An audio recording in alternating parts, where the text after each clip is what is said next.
Friends, so welcome to my new video.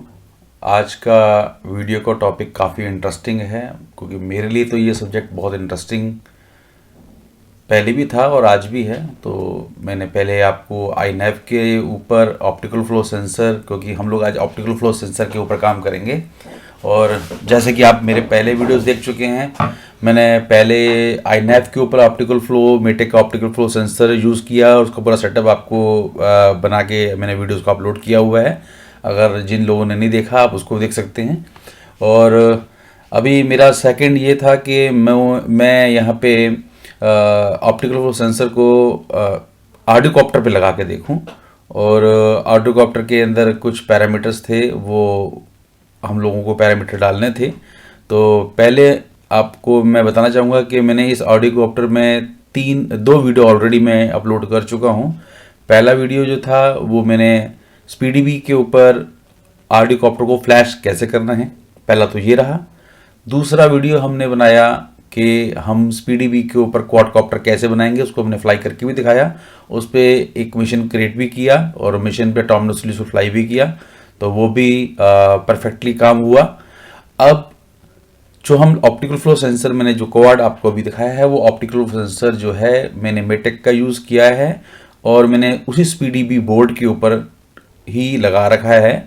तो हम उसी स्पीडीबी बोर्ड के ऊपर काम करेंगे। तो चलिए चलते हैं हम अपने मिशन प्लानर पे। ये हमारा मिशन प्लानर है, अटैच मैंने कर रखा है। और pre arm range finder no data, इसका मतलब कि मैंने अपने इस पूरे क्वाडकॉप्टर के ऊपर, मेरे बोर्ड के ऊपर स्पीडीबी के मैंने जो है ऑलरेडी इसके सारे पैरामीटर्स डाल रखे हैं। तो ये पैरामीटर्स मैं आज आपके साथ शेयर करूंगा, क्योंकि इसमें कई चीज़ें ऐसी हैं जो आप इसको स्किप वीडियो को ना करें, क्योंकि इसमें अगर आप स्किप करते हैं तो कुछ चीज़ें ऐसी जो मैं बताऊंगा वो अगर आप नहीं उस पर ध्यान देंगे तो आप इसको फ्लाई नहीं कर पाएंगे, आपको प्रॉब्लम्स आएंगी। क्योंकि कुछ पैरामीटर ऐसे हैं वो आपको विजिबल नहीं होंगे पैरामीटर लिस्ट के अंदर, तो उनको हमें कैसे लेके आना है वो भी हमने देखना है इसके अंदर। और उसमें एक चीज़ ये रहती है कि हम जिस बोर्ड पे काम कर रहे हैं वो उस बोर्ड के अंदर हमारे पास इतने सारे यूएट पोर्ट्स इतने नहीं होते कि हम हर चीज़ अटैच कर सकें। हमारे पास इस बोर्ड के ऊपर एक ही पोर्ट खाली है, वो है पोर्ट नंबर 3, जो कि स्पीडीबी के V3 बोर्ड के पास में, कैमरे के पास में R3 और T3 लगा हुआ है। हमारे पास सिर्फ वहीं पर है ऑप्शन है उसको वहाँ कनेक्ट करने के लिए, तो उसको वहीं पर हम अपने रेंज फाइंडर को, ऑप्टिकल सेंसर को हम वहाँ लगाएंगे। और तो चलिए चलते हैं हम पहले अपने सेटअप के अंदर।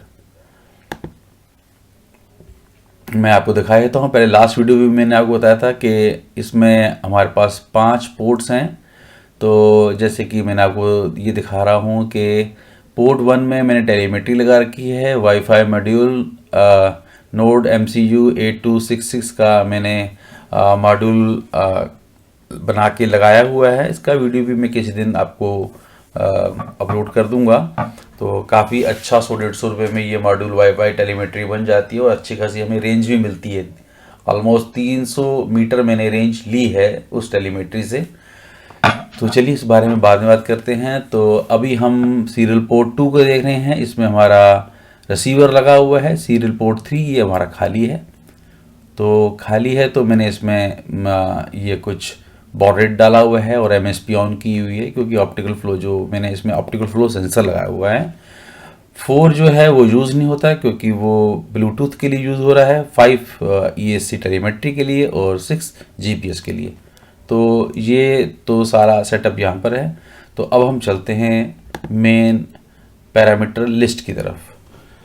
तो ये है फुल पैरामीटर लिस्ट।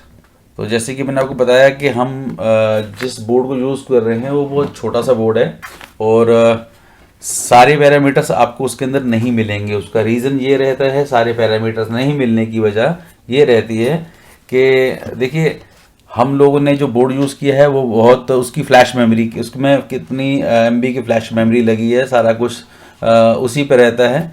तो जैसे अगर आप आर्डुइनोकॉप्टर का पिक्सॉक 4 बोर्ड या और हायर वर्जन आप को फ्लैश करते हैं तो उसमें आपको शायद हो सकता है सारे पैरामीटर्स मिलेंगे, और इसमें इतनी स्पेस नहीं होता, तो रिक्वायरमेंट के हिसाब से ही पैरामीटर आपको मिलेंगे। जब आप फर्मवेयर सेलेक्ट करते हैं तो उसमें लिमिटेड पैरामीटर्स ही जाते हैं मेमोरी के हिसाब से, तो इसलिए आपको सारे पैरामीटर्स नहीं मिलेंगे। और कुछ पैरामीटर्स आपको जैसे दिखेंगे, आपको जब आप इसको पैरामीटर लिस्ट में अगर आप कुछ पैरामीटर डालेंगे, जैसे मैं भी आपको दिखाऊंगा, तो कुछ नहीं आ रहे हैं तो वो भी हम उसको देखेंगे, वो हम कैसे ले सकते हैं इसके अंदर।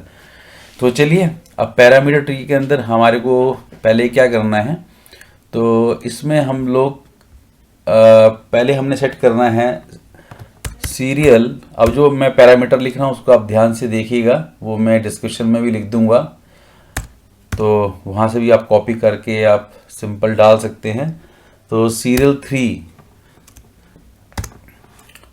ये अब आपका बॉड रेट आ गया, ऑप्शन आ गया, प्रोटोकॉल आ गया। तो जो बॉड रेट है वो डिफ़ॉल्ट ही 115 था और हमें चाहिए भी 115 था, तो हमने 115 किया। हमने राइट पैरामीटर, सेव पैरामीटर हमने कर दिया। आपको सिंपल करना है क्योंकि मैंने किया हुआ है। आपने 115 यहाँ लिख देना है और राइट पैरामीटर्स, फिर यहाँ पर आपका एक विंडो आएगी, वहाँ सेव पैरामीटर्स कर देना है, ये आपका पैरामीटर सेव हो जाएगा। सीरियल 3 ऑप्शन डिफ़ॉल्ट भी 0 थी और आपको जो रखनी है वो 0 ही रखनी है, फिर भी इसको राइट पैरामीटर सेव पैरामीटर कर दीजिएगा। सीरियल 3 प्रोटोकॉल, 3 प्रोटोकॉल मतलब हमने -1 है यहाँ डिफ़ॉल्ट, तो -1 मीन्स होती है नन। तो अभी अगर हमने 3 क्यों यूज़ करी है, उसका रीज़न है कि जो 32, जो उसका रीज़न ये है कि 32 जो जो वैल्यू है वो MSP है। तो जैसे मैं यहाँ दिखा देता हूँ आपको, ये MSP है, ठीक है।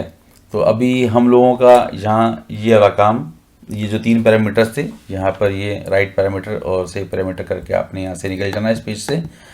अब आपने करना है, जो पैरामीटर लिखना है वो आएगा आपका फ्लो से रिलेटेड, फ्लो टाइप। तो फ्लो टाइप है 7 मतलब आपको यहाँ दिखा देता हूँ 7 MSP है। तो ये flow type MSP, right parameter save parameter करके आपने, क्योंकि डिफ़ॉल्ट 0 रहता है यहाँ पे। और उसके बाद हम आएंगे, फ्लो टाइप हमारा हो गया। अब हमारा आएगा रेंज फाइंडर टाइप, क्योंकि हमारे पास जो ऑप्टिकल फ्लो पे सेंसर लगे हैं वो एक लीडार है और एक जिसको हम रेंज फाइंडर कहते हैं, एक ऑप्टिकल फ्लो है। फ्लो का हमने MSP कर लिया है। iNav में भी अगर आपने मेरा वीडियो देखेंगे तो उसमें भी फ्लो के लिए भी MSP ऑन करनी है और रेंज फाइंडर के लिए भी MSP ऑन करनी है, ये प्रोटोकॉल है। तो हम करेंगे रेंज FND टाइप, किस टाइप का है, सॉरी रेंज फाइंडर 1। तो अगर हम देखते हैं ये रहा रेंज फाइंडर 1 टाइप, तो ये कितना है 32। तो 32 मैंने आपको बताया MSP होता है, राइट पैरामीटर्स सेव पैरामीटर्स कर देने हैं, क्योंकि डिफ़ॉल्ट में आपको यहाँ 0 मिलेगा। तो ये भी आपका यहाँ काम ख़त्म होता है। अब हमें रेंज फाइंडर के लिए जो पैरामीटर हमें लिखने हैं वो 3 पैरामीटर हमारे को रेंज फाइंडर के रहेंगे। रेंज फाइंडर 1 के लिए के बाद हम करेंगे अंडरस्कोर मिनिमम, पहले हम करते हैं इसको मैक्सिमम,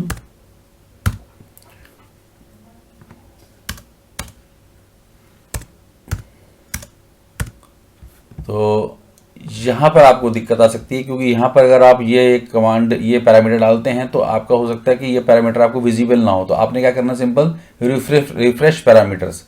जैसे आप रिफ्रेश पैरामीटर करेंगे ये वापस से फ्लाइट कंट्रोलर ऑन होगा और कनेक्ट होगा अपने आप ऑटोमेटिकली और आपको पैरामीटर ये दिख जाएंगे।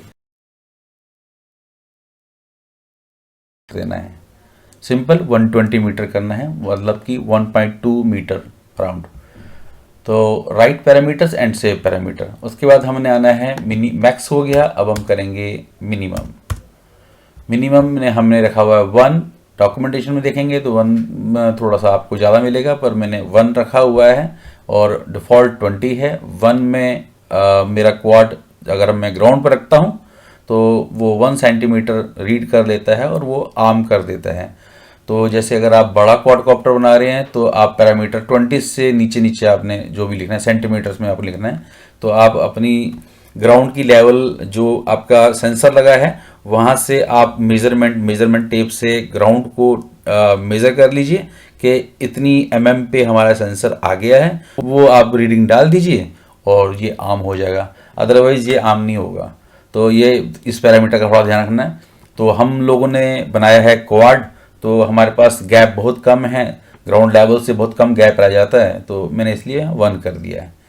तो फिर आपको करना है राइट पैरामीटर्स और सेव पैरामीटर्स, ये हो गया।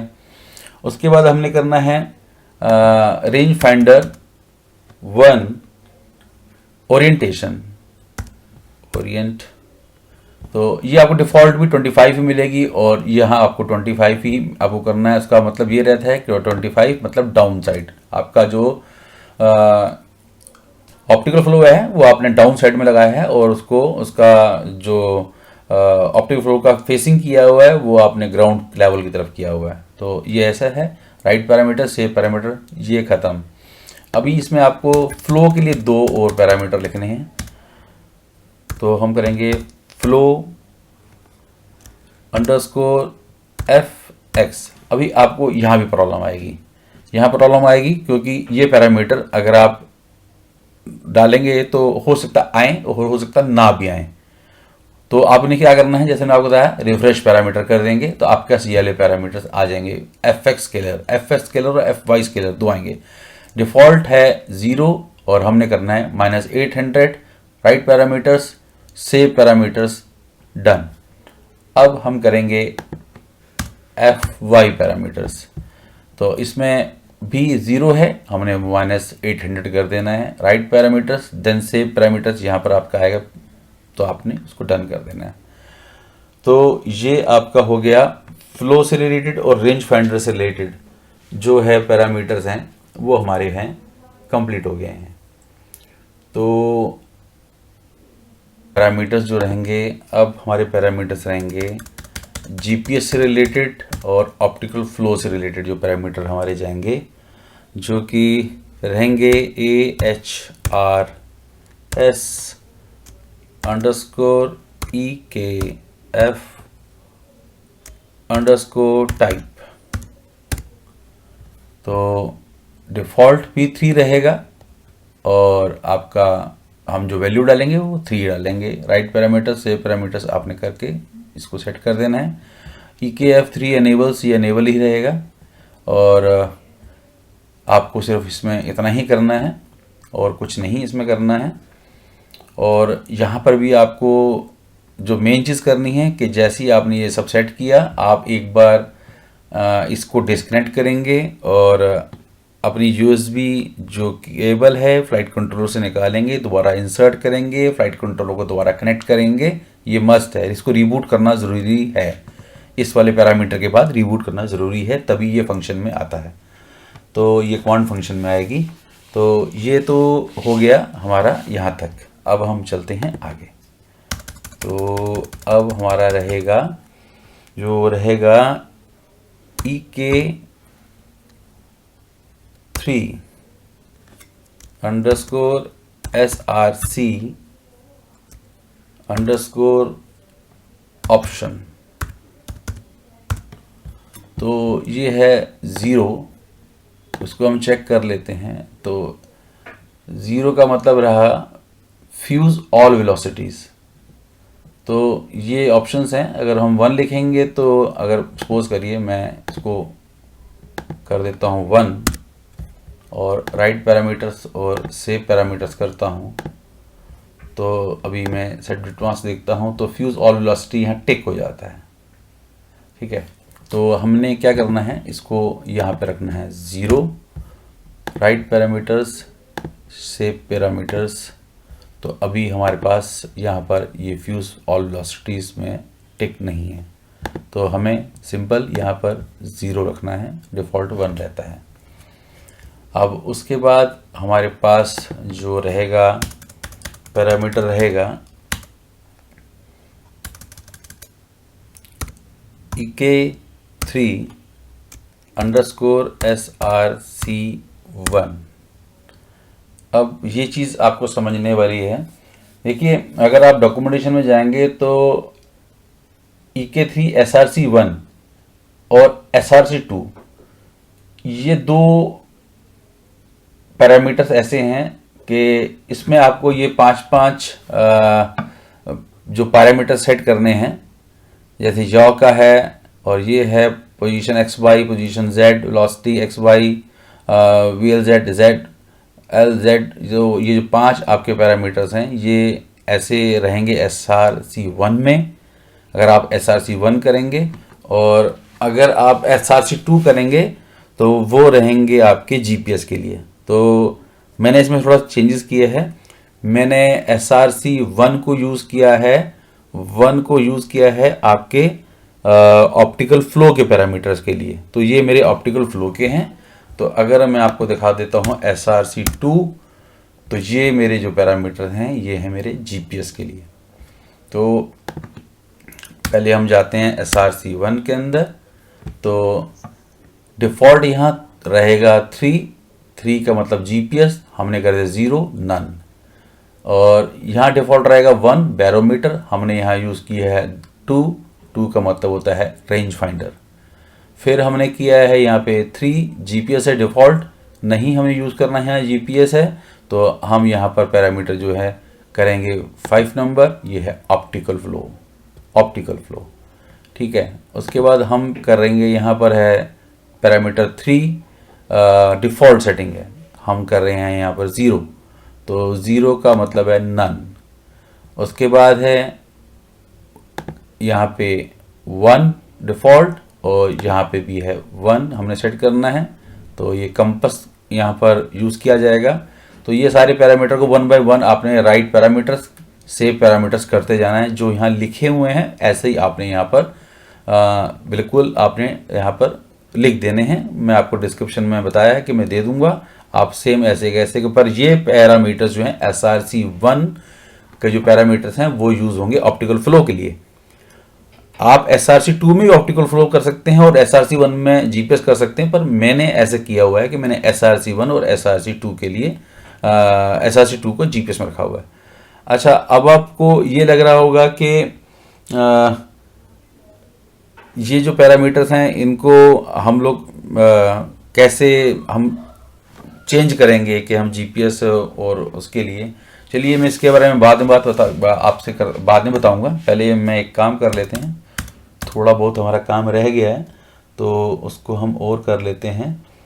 तो हमारा जो रह गया है काम, हमारे ये जो पैरामीटर से ek3_src1, तो ये हो गया, हमारे सारे पैरामीटर सेट हो चुके हैं, दोनों के लिए सेट हो गए हैं। अब आपको ये लगेगा कि हम कैसे इन पैरामीटर को चेंज करेंगे, क्योंकि अगर हमने इन अपने घर पे उड़ा रहे हैं, फ्लाई कर रहे हैं, तो तब तो GPS नहीं आएगा। तो आपने घर पे तो आपने SRC1 यूज़ किया फंक्शन, पर फंक्शन यूज़ वो होगा कैसे, तो इसके लिए एक हमें स्विच को असाइन करना पड़ेगा। तो उसके लिए कमांड रहेगी, आप कोई भी जो भी आपके पास, जैसे मेरे पास रेडियो मास्टर का फ्लाइट ट्रांसमीटर है, तो मेरे पास एक 3 पोजीशन स्विच जो था वो खाली पड़ा हुआ था। जैसे कि मेरे पास जो स्विच पोजीशन है B, तो वो मेरा खाली था, तो मैंने उसको वहाँ साइन कर दिया। तो मैंने क्या करा है, इसको मैंने करा है RC9_option। तो ये क्या है, डिफ़ॉल्ट रहा है 0, 9 है 90। ये हमने राइट पैरामीटर सेव पैरामीटर कर देना है। ये क्या है, EKF पोजीशन सोर्स, मतलब EKF की जो पोजीशन है वो आप कोई भी 3 पोजीशन स्विच आप यूज़ कर लीजिएगा।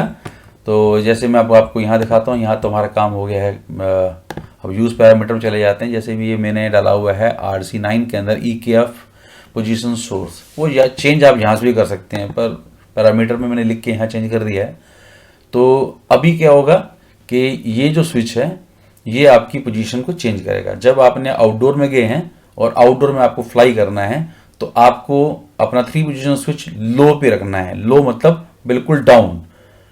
और जब आपने इसको जीपीएस पे फ्लाई करना है तो आपको रखना है 3 पोजीशन स्विच को सेंटर में, उसे कहेंगे मिडल।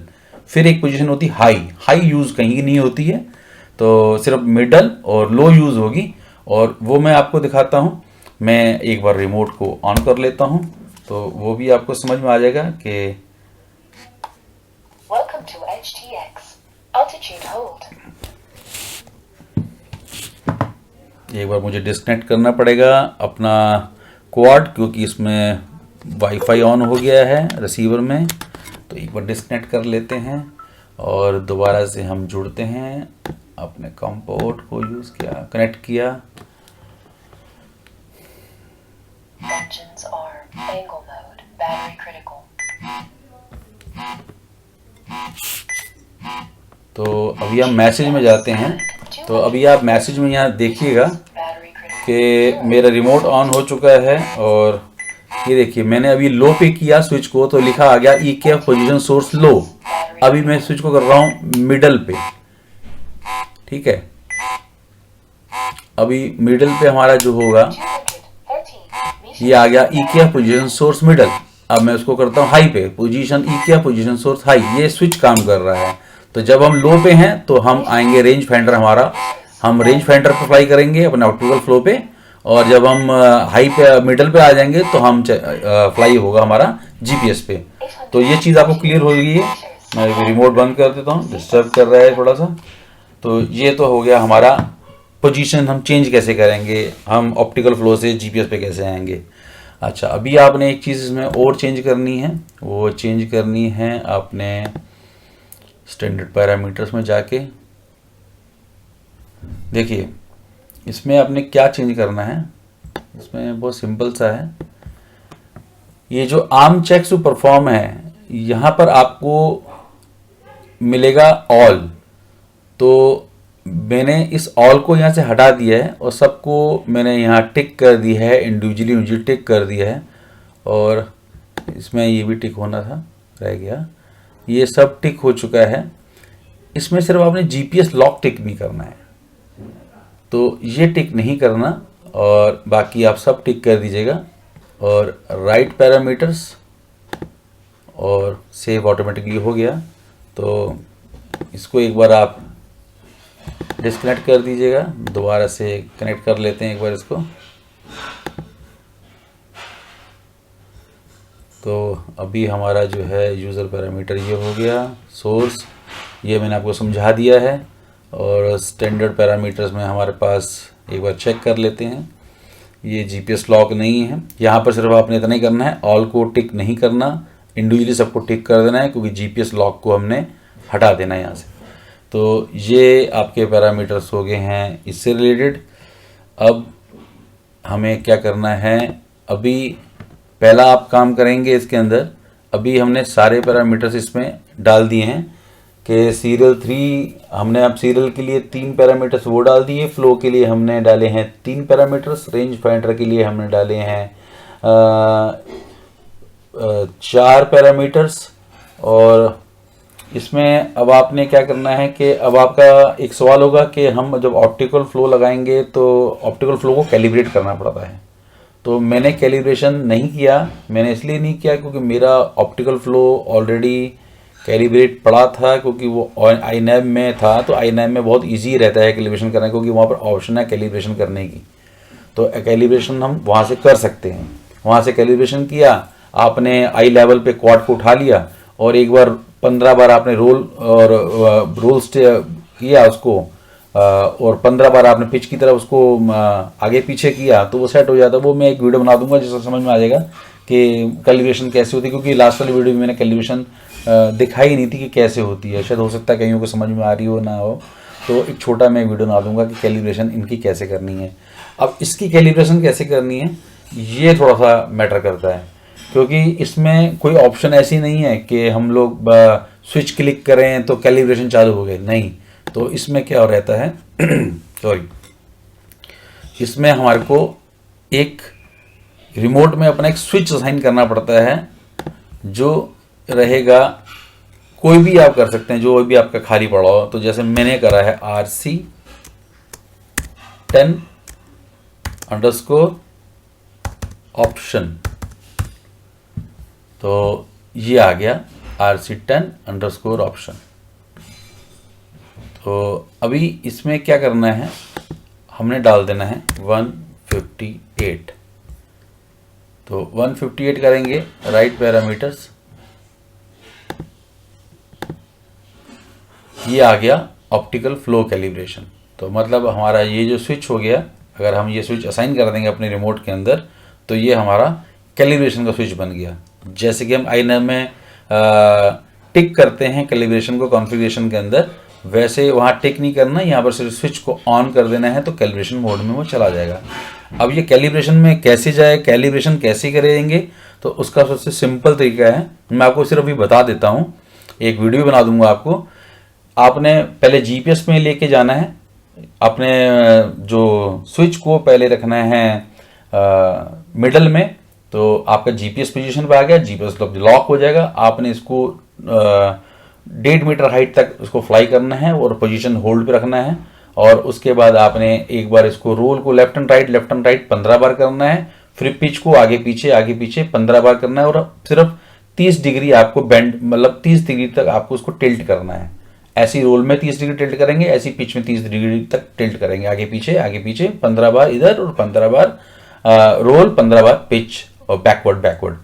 तो ये आपका जैसी है ये कैलिब्रेशन, ऐसे आप हवा में कर लेंगे। आपने इसको डाउन करना है और स्विच को ऑफ कर देना है और आपकी कैलिब्रेशन हो जाएगी डन। फिर आपने करना है क्या, आपने जाना है स्विच को असाइन करना है लो पे असाइन करने के बाद आपने फिर इसको फ्लाई करना है, और इसको फ्लाई करना है लॉइटर मोड पे। आप लॉइटर मोड में फ्लाई करेंगे तो ये ऑटोमेटिकली पोजीशन होल्ड अपने आप हो जाएगा। तो इसको आपने लॉइटर मोड पे फ्लाई करना है। फिर आपने ये देखना है कि आपका जो कैलिब्रेशन है अगर वो ठीक हुई है तो आपका ये एक पोजीशन को होल्ड कर लेगा। अल्टीट्यूड होल्ड में कैलिब्रेशन की ज़रूरत नहीं पड़ेगी, सिर्फ पोजीशन ऑप्टिकल फ्लो के लिए कैलिब्रेशन की जाती है। तो ऑप्टिकल फ्लो जब आपका ओके हो जाएगा तो वो पोजीशन को होल्ड कर लेगा।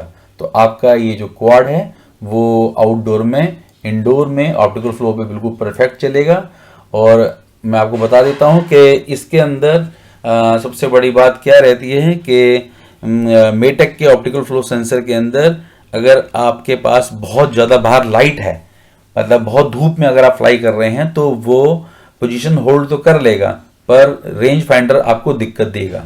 तो आपको थोड़ा सा जब शाम हो जाए तब आप इसको फ्लाई कर सकते हैं, या बिल्कुल अर्ली मॉर्निंग में जब बहुत तेज़ धूप ना हो तब आप इसको आउटडोर फ्लाई कर सकते हैं। तो ये मेटेक ऑप्टिकल फ्लो का थोड़ा सा डिसएडवांटेज है। पर आप घर में जब फ्लाई करेंगे तो आप प्लेन सरफेस पे इसको फ्लाई नहीं कर सकते, क्योंकि ये सारा कुछ डिटेल्स नीचे से ही ग्राउंड से लेता है। अगर ग्राउंड आपकी ग्रासी है तो, या ग्राउंड पे आपके कुछ पैटर्न्स बने हुए हैं तो ये पोजीशन होल्ड कर लेगा। अगर ग्राउंड आपका फ्लोर बिल्कुल प्लेन और वाइट है, या कोई कलर में है और बिल्कुल उसमें कोई पैटर्न नहीं है, कोई विजिबल कुछ दिखता नहीं है उसके अंदर ऐसा कि एक ऑप्टिकल फ्लो किसको पड़े, तो वो ऑप्टिकल फ्लो पढ़ नहीं पाएगा, तो पोजीशन होल्ड नहीं कर पाएगा। तो ये सब चीज़ें ध्यान रखनी है, क्योंकि मैं जब से टेस्टिंग करता हूँ तो मोस्टली मैं नीचे कुछ ना कुछ ऐसी चीज़ बेडशीट डाल देता हूँ जिसपे कोई पैटर्न होते हैं, तो उसके ऊपर वो होल्ड हो जाता है। तो घर पे हम इसको ऐसे फ्लाई करते हैं, या आपके पास वुडन फ्लोर हो, वुडन फ्लोर के अंदर अगर आपके पास कुछ जिगजैग बना है तो उसमें ये पोजीशन होल्ड हो जाएगा। तो आपको डिसएडवांटेज मैंने बता दी कि बहुत ज़्यादा लाइट के अंदर लेडार काम नहीं करता है, ऑप्टिकल फ्लो फिर भी काम कर लेगा, लेडार नहीं करेगा। तो हो सके जब भी आप इसको फ्लाई करें आउटडोर में, आपका जो फील्ड हो वो ग्रासी हो और ग्रास भी हरी होनी चाहिए, क्योंकि नॉर्मल ग्रास, सूखी हुई ग्रास पे भी ये ऑप्टिकल फ्लो प्रॉपर रीडिंग नहीं कर पाता है। तो ये थोड़ा सा ध्यान रखना है आपको। बाकी इसको आप फ्लाई करके देखें, पैरामीटर्स मैं आपको सारे डिस्क्रिप्शन में दे देता हूँ, और इन्जॉय करिए फ्लाई को। और कुछ अगर आपको इसमें कमी दिखती हो तो आप मुझे कमेंट कर सकते हैं और मैं आपको इसका रिप्लाई बैक जल्द से जल्द दूंगा। Thank you, bye bye, good night.